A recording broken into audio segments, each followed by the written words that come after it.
దేశం మొత్తం మీదున్న best gold sellers, best designs ఇప్పుడు హైదరాబాద్ లో pan India jewel show. Don't miss it.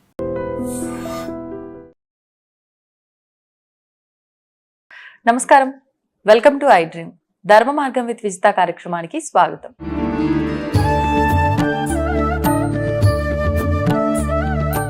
నమస్కారం గురుగారు. నమస్కారం అమ్మ. గురుగారు, మనకి ఈ మధ్య కాలంలో చాలా సార్లు ఈ గ్రహ మార్పులు అనేది జరగటం చూసాం. మరి ఎప్పుడు ఇలానే జరుగుతాయా, ఈసారి ఇలా జరుగుతున్నాయా తెలియదు కానీ ఈ గ్రహ మార్పుల వల్ల కూడా ద్వాదశ రాశుల వారికి కొంతమందికి చాలా ఎక్కువగా ఇబ్బందులు పడే అవకాశం ఉంది అని చెప్పి, కొంతమందికి మంచి ఫలితాలు యోగాలు ఉన్నాయని చెప్పి ఇలా మనం వింటూ వస్తున్నాం. మరి ఇప్పుడు కూడా మనకి జూన్ 2వ తారీఖు నుంచి గురుగ్రహ మార్పు అనేది జరగబోతోంది. ఉన్న స్థానం నుంచి ఇంకొక స్థానంలోకి మారుతున్నాడు గురువు. మరి ఈసారి మనకి గురువు కూడా అంటే మనకు ఉగాది పంచాంగాల్లో చూసుకుంటే గురువు మనకు మంత్రిగా ఉన్నాడు అని చెప్పి కూడా అనుకున్నాము. మరి దానికి దీనికి సంబంధం ఏమైనా ఉందా? దీనివల్ల ఎటువంటి ఫలితాలు చూడబోతున్నామంటారు? మంచి విషయం అడిగారు. ఈ సంవత్సరం ప్రస్తుతానికి దేవగురువు అయినటువంటి బృహస్పతి గురుగ్రహం మిథున రాశిలో సంచారం చేస్తూ ఉన్నారు. ఈ జూన్ 2వ తారీఖు నుంచి ఈ గురువు మారి కర్కాటక రాశిలోకి ప్రవేశిస్తారు. ప్రధానంగా గ్రహాల్లో గురుగ్రహము, శనిగ్రహము, రాహుగ్రహము, కేతుగ్రహం ఈ 4 కూడా ప్రతి సంవత్సరం కూడా మారుతూ ఉంటాయి. చంద్రుడు ఏ రోజుకు ఆ రోజే మారుతూ ఉంటాడు. మన రవి నెలకు ఒకసారి మారుతూ ఉంటాడు. ఇట్లా ఒక్కొక్క గ్రహం. ప్రధానంగా ఇవన్నీ కూడా ఆధారపడేది గురువు మీద, శని మీద, తర్వాత రాహుకేతువుల మీద. ఈ బృహస్పతి మిథున రాశిలో ఉన్నాడు ఇప్పుడు దాకా. కర్కాటక రాశిలోకి ప్రవేశిస్తాడు. ఈ కర్కాటక రాశిలోకి గురువు ప్రవేశించడం చేత కర్కాటక రాశికి గురువుకి స్వక్షేత్రం, ఉచ్చ క్షేత్రం అంటారు. అంటే బాగా హై లెవెల్లోకి వచ్చినట్టు అనమాట. అంటే మామూలుగా ఉన్నటువంటి వ్యక్తి ముఖ్యమంత్రి పదవిలోకి వెళ్తే ఎటువంటి ఫలితం కలుగుతుందో, ఎటువంటి స్థితి ఉంటుందో, గురుగ్రహానికి కూడా ఈ కర్కాటక రాశి ప్రవేశించేట ఉచ్చ స్థానంలోకి వెళ్ళటం చేత మంచి శుభ ఫలితాలన్నీ కలుగుతాయి. అంటే కర్కాటక రాశి వారికి అంటున్నారా? ఎవరికి ఫలితాలు? కర్కాటక రాశితో పాటు మిగిలినటువంటి రాశులకు కూడా. ఈ కర్కాటక రాశిలో ఉన్నటువంటి వాళ్ళకి బ్రహ్మాండమైనటువంటి ఫలితం కలుగుతుంది. ఎందుకంటే జన్మస్థానంలో ఉన్నాడు కదా. మన ఇంట్లో ముఖ్యమంత్రి గారు వచ్చి కూర్చున్నారనుకోండి, మనకి ఎంత బలం ఉంటుంది. అట్లాగే స్వస్థానంలో ఉన్నాడు కాబట్టి, ఆ యొక్క దాంట్లోనే ఉన్నాడు కాబట్టి ఇక కర్కాటక రాశి వారికి శుభమైనటువంటి ఫలితాలు కలుగుతాయి. దాంట్లో సందేహం లేదు. ఆ తర్వాత ఈ యొక్క రాశుల ప్రకారం కనుక 2వ స్థానం వారికి మనం అంటే మిథున రాశి నుంచి కర్కాటకం 2వ స్థానం కాబట్టి మిథున రాశి వారికి కూడా ఈ సంవత్సరం శుభమైనటువంటి ఫలితాలన్నీ కలుగుతాయి. అక్టోబర్ 31 దాకా సుమారుగా ఉంది ఈ గ్రహ సంచారం.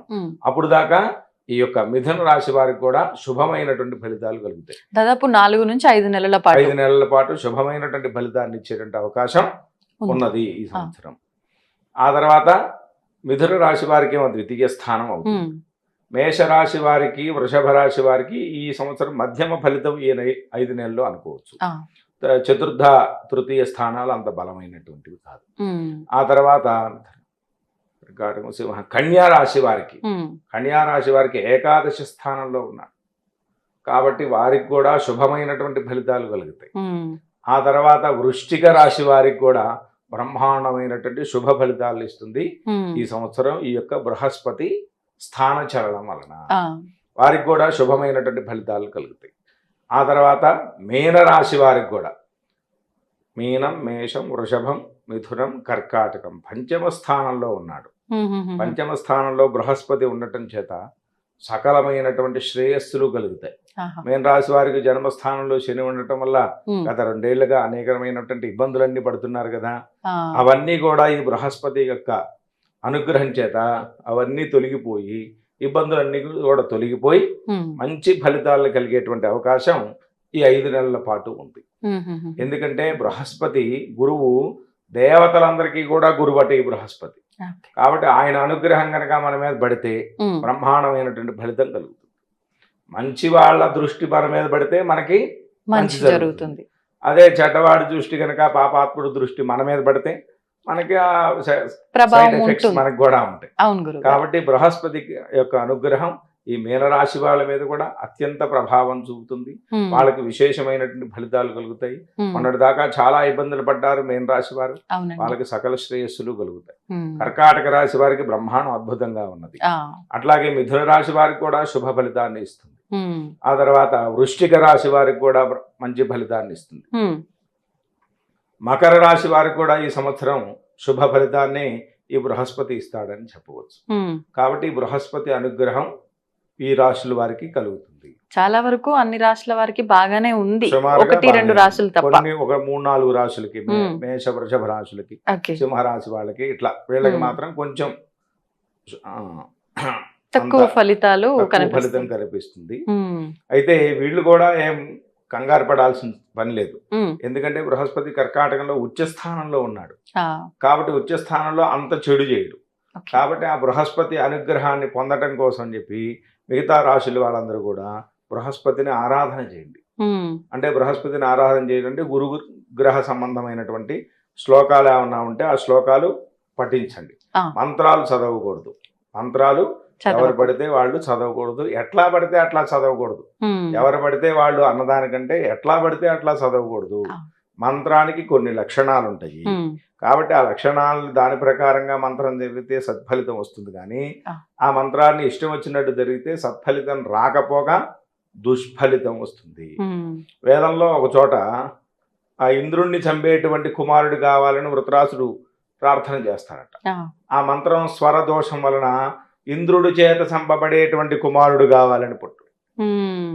కాబట్టి కొంచెం తేడా వస్తే ఇబ్బందులు ఒక దోషం చూస్తే తేడా వస్తుంది. కాబట్టి మంత్రం చదవకుండా దానికి సంబంధించినటువంటి గురుగ్రహ సంబంధించినటువంటి ఆ శ్లోకాల్ని పారాయణం చేసుకోవచ్చు. లేదా గురుగ్రహానికి అధిష్టాన దేవత అయినటువంటి అటు దక్షిణామూర్తి స్వామిని కానీ ఇటు దత్తాత్రేయ స్వామిని కానీ ఆరాధన చేసినట్లయితే దత్తాత్రేయ స్వామికి సంబంధించినటువంటి శ్లోకాలు అష్టకాలు ఉంటాయి, అవి చేయొచ్చు.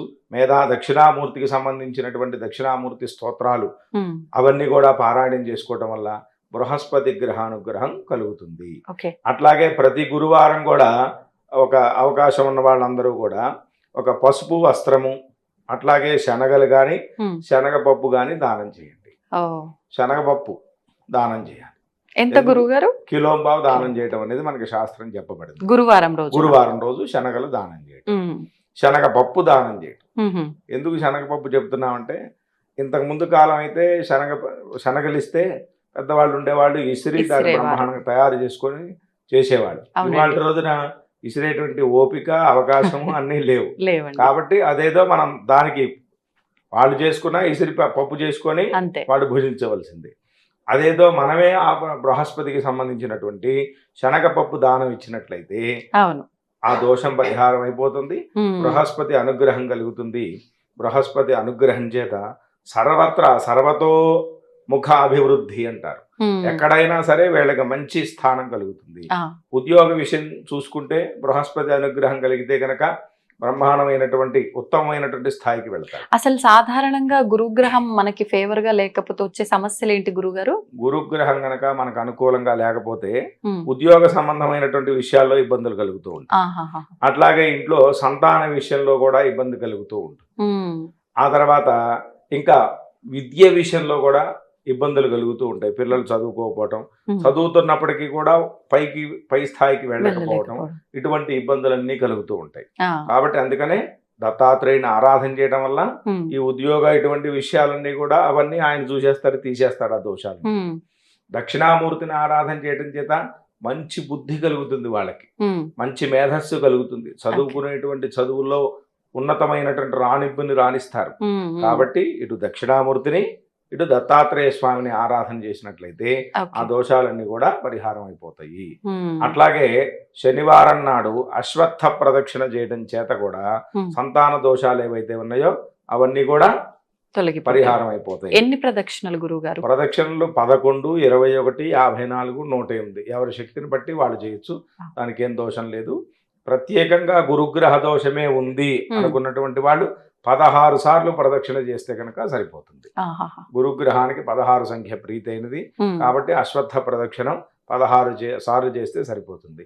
మూలతో బ్రహ్మరూపాయ, మధ్యతో విష్ణు రూపిణి, అగ్రత శివరూపాయ, వృక్షరాజాయతే నమః అనేటువంటి ఈ మంత్రాన్ని పారాయణం చేసుకుంటూ 16 సార్లు కనుక ప్రదక్షిణ చేసినట్లయితే ప్రతి గురువారం ఆ దోషాలన్నీ పరిహారం అయిపోతాయి.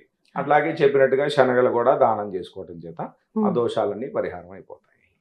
సంతోషం గురుగారు, చాలా చక్కటి విధానాన్ని వివరించారు. ధన్యవాదాలు. And for more videos, Please subscribe to iDream channel. Subscribe to iDream Media. Please subscribe to iDream. Please subscribe to iDream. Please subscribe iDream. And please subscribe to iDream. For more videos, subscribe to iDream. please like, share and subscribe to the channel. Congratulations, iDream. Subscribe to iDream. Subscribe to iDream. So subscribe to iDream Media. iDream ki iDream team andarki huge congratulations. Please subscribe iDream Media. Please subscribe to iDream. Subscribe iDream. Please subscribe to iDream. iDream అంటే నా కళల channel subscribe చేసుకున్నారు, నోరు తిరుగుతలేదు, మీరైతే గంట గుర్తు కొట్టండి. For more such videos, please subscribe to iDream. Subscribe to iDream. Please subscribe to iDream. Please subscribe iDream Media. Please do subscribe to iDream. Please subscribe to iDream Media. For best entertainment and information, please subscribe iDream. And don't forget to subscribe to iDream.